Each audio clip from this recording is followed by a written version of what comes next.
Hi guys, ये OnePlus 13S है और ये जो है 50 से 55,000 रुपीस के बीच में आएगा और ये एक छोटा फोन है। अब इंटरेस्टिंग बात ये है कि इतने छोटे साइज में जो क्लोजेस्ट फोन आज के टाइम पे मार्केट में अवेलेबल है ना, वो Xiaomi 15 है, वो भी 60,000 रुपए का आता है। और सबसे अच्छी बात पता है क्या है, Xiaomi 15 के साथ मार्केट में और भी छोटे फोन्स अवेलेबल है। स्टिल OnePlus 13S का कोई भी डायरेक्ट कॉम्पिटिशन नहीं है टेक्निकली। क्यों बोली मैंने ये बात, सारी चीजें एक्सप्लेन करूंगा, बट स्टार्ट करने से पहले मेरा नाम है संचित, चैनल का नाम है टेक बार। मैं आप लोग का टेक एक्सपीरियंस बेटर करना चाहता हूं, तो इस बटन पे क्लिक कर लो, साथ में बेल आइकन जरूर प्रेस कर लें। डिजाइन से स्टार्ट करते हैं क्योंकि यहाँ पर कुछ अलग ही काम किया है OnePlus ने। मतलब अगर मैं पुराने OnePlus के फोन्स आपको दिखाऊं और अब इस OnePlus 13S का बैक पैनल देखा जाए तो ये लगता ही नहीं कि यार OnePlus की डिजाइन लैंग्वेज है ये। और शायद से बहुत लोगों को पता नहीं होगा, OnePlus का एक नया नोड फोन आने वाला है, बिल्कुल वैसी डिजाइन लैंग्वेज रखी है इस फोन की। क्या थोड़ा तो मेरे को वियर्ड लग रहा है, बट क्या पता OnePlus ने लॉन्ग टर्म कोई विजन रखा हो इस डिजाइन का, यू नेवर नो। देखो अच्छी बात ये है कि इस फोन का डिजाइन बहुत कंफर्टेबल है यार, होल्ड करने में लाइट वेट भी है। बट ऑनेस्टली इस फोन की इन हैंड फीलिंग ना एकदम iPhone 16 Pro जैसी आ रही है। और iPhone जैसी इन हैंड फीलिंग क्यों ना है, मतलब अगर मैं इस फोन के एजेस देखूं तो बिल्कुल iPhone की तरह थोड़े से स्मूथ कर रखे है,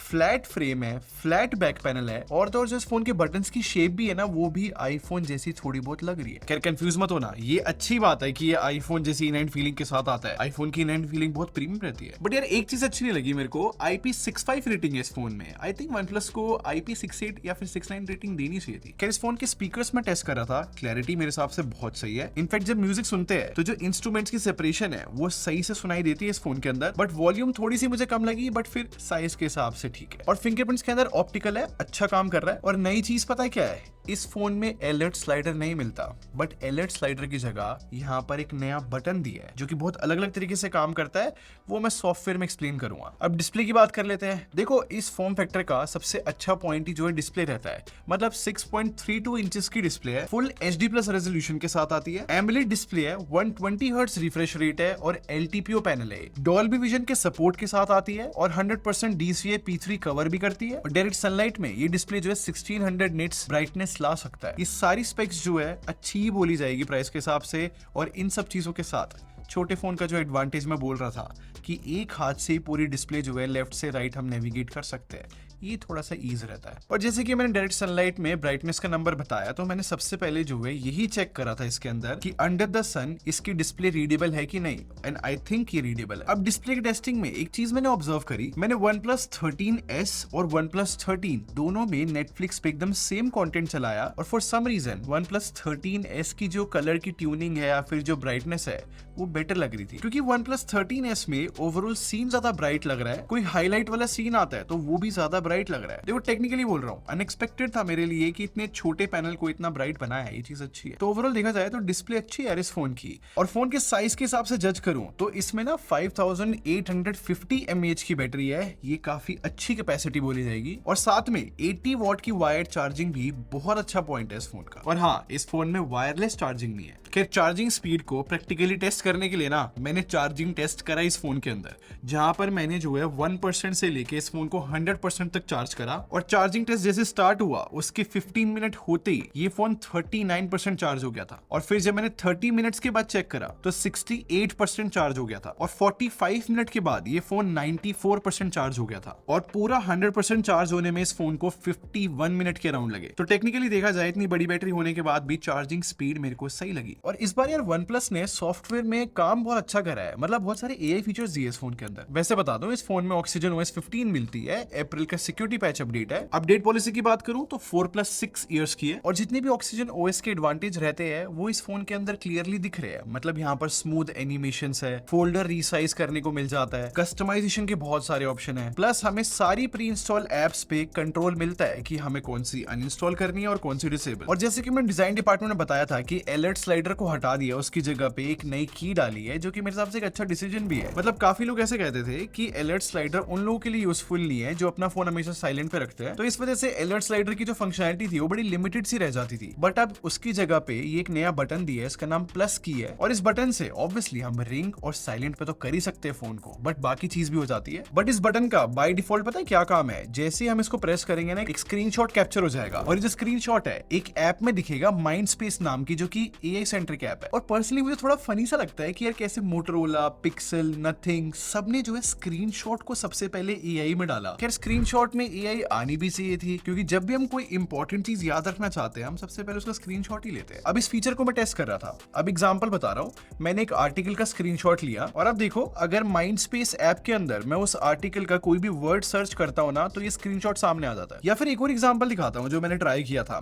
मैंने व्हाट्सएप पे जो है एक मैसेज भिजवाया टीम मेंबर से अपने आप को, जहां पर एक पार्टी में मुझे इनवाइट कर रहा है, और अब मैंने जब इसका स्क्रीनशॉट लिया तो जैसे इस बटन के थ्रू मैंने स्क्रीनशॉट लिया तो यहाँ पर एक नोटिफिकेशन आ गई कि क्या इस इन्विटेशन को कैलेंडर ऐप में इवेंट की तरह सेव करना है, और मैंने सेव कर दिया। खैर यहाँ पर दूसरा ऑप्शन भी है, अगर आप नहीं चाहते कि इस नए वाले बटन से स्क्रीनशॉट कैप्चर हो, तो जैसे कि OnePlus के फोन्स में होता है ना कि 3 फिंगर से हम स्वाइप डाउन करके स्क्रीनशॉट लेते हैं, इसकी जगह पे हम 3 फिंगर से स्वाइप अप करेंगे तो माइंड स्पेस में ही सेव होगा ये वाला स्क्रीनशॉट। नेक्स्ट एआई फीचर पता है मुझे क्या अच्छा लगा, होम स्क्रीन पे नीचे की साइड जो सर्च लिखा है ना, अगर मैं यहाँ पर लिखूंगा ना how to clean junk files, तो यहाँ पर एग्जैक्ट सेटिंग्स आ जाएगी कि कैसे जंक फाइल्स क्लीन करनी है। आई एम श्योर ये बहुत हेल्पफुल फीचर रहेगा लोगों के लिए। नेक्स्ट एआई फीचर की बात करूं तो कॉल ट्रांसलेशन मिलता है। एक लाइव एग्जांपल दिखा देता हूं। मेरे पास ये जो कॉल आ रही है, इसको जो भी सामने वाला बात कर रहा है ना, तो वो लाइव ट्रांसलेट होकर स्क्रीन पे दिख रही है। और अच्छी बात पता है क्या है, चाहे फिर जूम कॉल्स हो, व्हाट्सएप कॉल हो, या फिर कोई वीडियो कॉल हो, ये सारी कॉल्स जो है रिकॉर्ड भी होती है, ट्रांसक्राइब भी होती है और समराइज भी। और फोटोज ऐप के अंदर एआई रीफ्रेम नाम का भी एक फीचर आया है, और अच्छा ही फीचर है। मतलब काफी बार ऐसा होता है ना कि हम गलत फ्रेमिंग में फोटो खींच लेते हैं जो थोड़ी बहुत टिल्ट होती है, तो ये फीचर जो है फ्रेमिंग बिल्कुल ठीक कर सकता है और अलग अलग तरीके से क्रॉप करके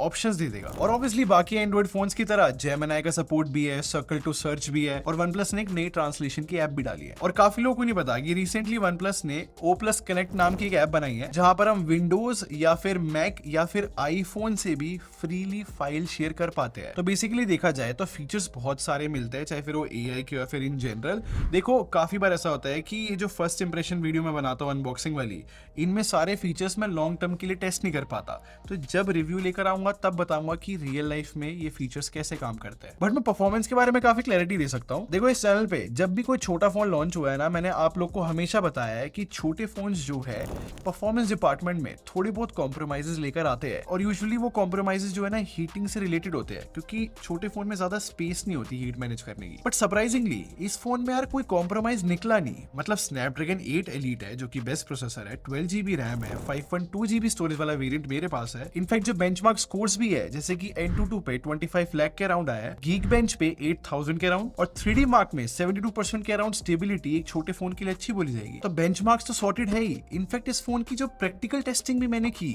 वहां पर भी इसने बहुत अच्छा परफॉर्म कर दिया। I mean, इस फोन में मैंने सबसे पहले विदरिंग वेव्स खेला, जो कि बहुत हेवी गेम है। अब यहाँ पर ना कुछ अलग चीज हो गई। सबसे पहले मैंने यही गेम इस फोन के अंदर 20 मिनट के लिए खेला, बट इस 20 मिनट के गेम प्ले में ना बहुत सारे कट सीन आए थे, और अगर आप इन स्क्रीनशॉट्स में देखोगे वो कट सीन 30 FPS पे चलते हैं, तो इसलिए ग्राफ में ना ड्रॉप थोड़े बहुत ज्यादा दिख रहे हैं। तो फिर मैंने 20 मिनट की इस गेम प्ले के बाद डायरेक्टली एक और गेम प्ले किया जहां पर कट सीन नहीं आने थे ऑब्वियसली, और अब ये ग्राफ देखो, मेरे को कॉन्स्टेंटली 60 FPS दी यार इस छोटे फोन ने, जो कि बहुत सरप्राइजिंग बात है। और हीटिंग की भी बात करूं तो पहले वाले स्क्रीनशॉट में अगर ये फोन 40 डिग्रीज तक हीट किया था ना, तो सेकंड वाले सेशन का स्क्रीनशॉट देखो 41 डिग्रीज तक ही हीट करा है। फिर इसके बाद मैंने 20-25 मिनट के लिए जेंशन इंपैक्ट खेला, ये भी बहुत हेवी गेम है, और इसका भी स्क्रीनशॉट देखो, इस फोन ने फिर से जो है 60 FPS दी है। और ये जो ग्राफ में 1-2 ड्रॉप भी देखने को मिल रहे हैं ना, ये भी इसलिए क्योंकि मैं वाईफाई स्विच कर रहा था। और इस गेम में भी हीटिंग की बात करूं तो वो भी अंडर 40 डिग्रीज ही रहा। खैर BGMI की बात करूं तो फिलहाल के लिए 90 FPS की सेटिंग है, बट यहाँ पर फ्रेम बूस्ट का ऑप्शन मिल जाता है,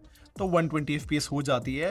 बट अगर मैं सिंपली बताऊं तो ये फोन गेमिंग के लिए भी अच्छा है, क्योंकि हेवी गेम्स इस फोन ने सही तरीके से हैंडल करे हैं, वो भी बिना फ्रेम ड्रॉप्स के। तो अगर मैं प्राइस सेगमेंट के हिसाब से भी देखूं और इस फोन के छोटे होने के हिसाब से भी देखूं, तो पहली बार ऐसा हो रहा है कि मैं बोल पा रहा हूं कि भाई आप इस फोन में गेमिंग भी कर सकते हो। बहुत अच्छा काम किया OnePlus ने परफॉर्मेंस के अंदर। अब कैमरे की बात कर लेते हैं। देखो इस फोन में 50+50 मेगापिक्सल का सेटअप है, और इस फोन फोन में अल्ट्रा वाइड लेंस नहीं मिलता, मतलब जो दूसरा 50 मेगापिक्सल वाला है वो टेलीफोटो लेंस है। और इस फोन की फोटोज दिखाऊं तो बड़ा सरप्राइजिंग पार्ट ये है कि इस फोन का कैमरा भी अच्छा है। आई मीन इन फोटोज को मैं जज कर रहा था और इन फोटोज के अंदर सिंपली मैं बोल सकता हूँ कि अच्छी डिटेल्स आई है, चाहे मैं जूम कर भी देखूं। और इन फोटोज में कलर्स भी देखे जाए ना तो वो रियलिस्टिक रखने की कोशिश करी है। हाँ, थोड़ी सैचुरेशन रहती है जो कि अच्छी लगती है। सिंपली समझाऊं तो एक रियलिस्टिक फोटो और एक आई कैची फोटो का बहुत अच्छा बैलेंस बना रखा है। और बाकी वन प्लस फोन्स की तरह ये फोन भी जो है ब्राइट फोटोज खींचने की कोशिश करता है, इस वजह से शेडोज थोड़ी कम दिखेंगी। एंड आई थिंक HDR भी अच्छा है यार, मतलब इस फोटो को देखा जाए तो सब्जेक्ट पे ज्यादा लाइट नहीं है, स्टिल बैकग्राउंड को भी सही से कंट्रोल करा है और सब्जेक्ट के ऊपर नॉइज भी नहीं आई। इनफैक्ट ये फोन जो है ह्यूमन शॉट्स पे भी बहुत अच्छी प्रोसेसिंग कर पा रहा है। मतलब यहाँ पर स्किन टोन भी मेरे को पसंद आई, डिटेल भी है फोटो के अंदर। और ये सेम बातें मैं पोर्ट्रेट मोड के बारे में भी बोल सकता हूँ, बट यहाँ पर एक छोटा सा चेंज है कि थोड़ा सा ज्यादा कॉन्ट्रास्ट होता है पोर्ट्रेट मोड के अंदर। एंड आई थिंक ज्यादा कॉन्ट्रास्ट भी जो है ना थोड़ा ड्रामेटिक लुक बनाने के लिए दिया होगा। और इंटरेस्टिंग बात पता है क्या है, ये जो 2x कैमरा है ये सेंसर साइज छोटा है, स्टिल ये जो पोर्ट्रेट फोटोज है मैं बहुत अच्छी बताऊंगा। और अगर मैं और भी ज्यादा जूम करता हूँ टेलीफोटो से, स्टिल ये फोटोज पिक्सेलेटेड नहीं होती। बाकी पोर्ट्रेट मोड में बैकग्राउंड ब्लर भी अच्छा है और कटआउट भी अच्छा रहता है। और वैसे बता दो भाई, मेन कैमरा और टेलीफोटो कैमरे के अंदर यहाँ पर प्रोसेसिंग में डिफरेंस दिखता है, क्योंकि टेलीफोटो लेंस में ना ज्यादा नेचुरल कॉन्ट्रास्ट आता है। बट हाँ, डायनेमिक रेंज और कलर्स मेरे को अच्छे लगे। स्टिल अगर मुझे क्रिटिकल होकर जज करना हो ना तो टेलीफोटो लेंस में कभी कभी ऐसा हो सकता है कि कुछ कुछ एरियाज में नॉइज आ जाए, वो भी जूम इन करने पे दिखता है। या फिर ऐसा भी हो सकता है कि अगर बहुत कॉम्प्लिकेटेड लाइटिंग सिचुएशन है तो थोड़े बहुत कलर्स ऑफ हो सकते हैं। बट ये दोनों चीजें मैं निट पिकिंग कर ही बता रहा हूँ, क्योंकि वैसे तो ओवरऑल कैमरा अच्छे लग रहा है। और फ्रंट कैमरे की बात करूँ, 32 मेगापिक्सल कैमरा है इस फोन के अंदर और सेल्फी में ऑटो फोकस मिल जाता है। और सेल्फीज दिखाऊं तो आई थिंक यहाँ पर स्किन टोन ठीक से आ जाती है, प्रोसेसिंग ओवरऑल फोटो की अच्छी होती है। और वन प्लस ने यहाँ पर 0.8x और 2x का ऑप्शन दिया है सेल्फी में। क्या 2x वाला इतना अच्छा काम नहीं करता। और वीडियोस की भी बात करूं तो जैसे कि OnePlus 13 में वीडियोस के एल्गोरिथम में काफी इंप्रूवमेंट की थी ना OnePlus ने, सेम मैं इस फोन के बारे में बोल सकता हूं, क्योंकि यहाँ पर अच्छे कलर्स आ रहे हैं वीडियो रिकॉर्डिंग में और ज्यादा कलर शिफ्टिंग भी नहीं हो रही, डायनेमिक रेंज भी अच्छी आती है और डिटेल भी सही रहती है। और सेल्फी वीडियोस भी हम बहुत अच्छी शूट कर सकते हैं। हाँ, मतलब ध्यान से देखने गया मैं अगर तो हल्का सा रेड टिंट आ जाता है स्किन पे, बट ओवरऑल अच्छी वीडियो बोली जाएगी। बस डिफरेंस ये है कि 4K 60 FPS हम बैक कैमरे से शूट कर सकते हैं और फ्रंट से 4K 30 FPS। तो अब सारी बातों को सम अप करते हैं और इस फोन का कंक्लूजन को थोड़ा समझने की कोशिश करते हैं। इस वीडियो के स्टार्टिंग में मैंने बोला था इस फोन का कोई कंपटीशन नहीं है। अब आपको समझ में आएगा कि मैंने क्यों एग्जैक्टली बोला। अगर आप मार्केट में दूसरे छोटे फोन्स देखोगे ना जो कि लेटेस्ट है, इसका प्राइस इसका बहुत बड़ा एडवांटेज बन जाता है और वो कंपटीशन से अलग बनाता है इसको। मतलब 55,000 रुपीज का फोन है और ऑफर लगाने के बाद 50,000 रुपीज का मिल रहा है और इस प्राइस पॉइंट पे ये एक इंटरेस्टिंग फोन है। अब बोलने के लिए मैं इस फोन में बहुत सारी कमियां गिनवा सकता हूँ कि वायरलेस चार्जिंग नहीं है, IP68 रेटिंग होनी चाहिए थी या फिर 6.9, अल्ट्रा वाइड लेंस होना चाहिए था। ऐसे मैं बहुत बड़ी लिस्ट बना सकता हूँ। बट अगर मैं ध्यान से एनालाइज करूँ ना, हर एक डिपार्टमेंट में ये फोन जो है रिलायबल तरीके से काम कर रहा है। या फिर दूसरे एंगल से समझो, इस फोन का जो क्लोजेस्ट कॉम्पिटिशन है वो 60,000 रुपए के अराउंड आता है, Xiaomi 15। और Xiaomi 15 के बारे में मैंने आप लोग को क्लियरली बताया था कि वो फोन सिर्फ कैमरे के लिए बहुत अच्छा है, बाकी चीजों में उसमें बहुत सारे कॉम्प्रोमाइज देखने को मिल जाते हैं। फॉर एग्जांपल बैटरी, परफॉर्मेंस और सॉफ्टवेयर, ये तीन बहुत इंपॉर्टेंट डिपार्टमेंट होते हैं जो कि Xiaomi 15 की स्ट्रेंथ नहीं है। जबकि 50,000 रुपीज में OnePlus 13S में ये सारे डिपार्टमेंट स्ट्रॉन्ग मिल रहे हैं। तो OnePlus 13S में सिंपली उन लोगों को रिकमेंड करूंगा जिनको छोटा फोन चाहिए हो और हर डिपार्टमेंट में ट्रस्ट वर्दी तरीके से काम कर सके। ऐसा मुझे फील हुआ इस फोन के बारे में। खैर, ये तो मेरा ओपिनियन था। आप क्या सोचते हो इस फोन के बारे में मुझे कमेंट सेक्शन में बताना। और अगर आपको ये वीडियो पसंद आई हो तो लाइक बटन पे क्लिक कर दो और सब्सक्राइब करके हमारे टेक बार आर्मी को ज्वाइन कर लो। हम लोग क्वालिटी बिलीव रखते हैं। अगले मिलते हैं। Thanks for watching. Bye bye guys.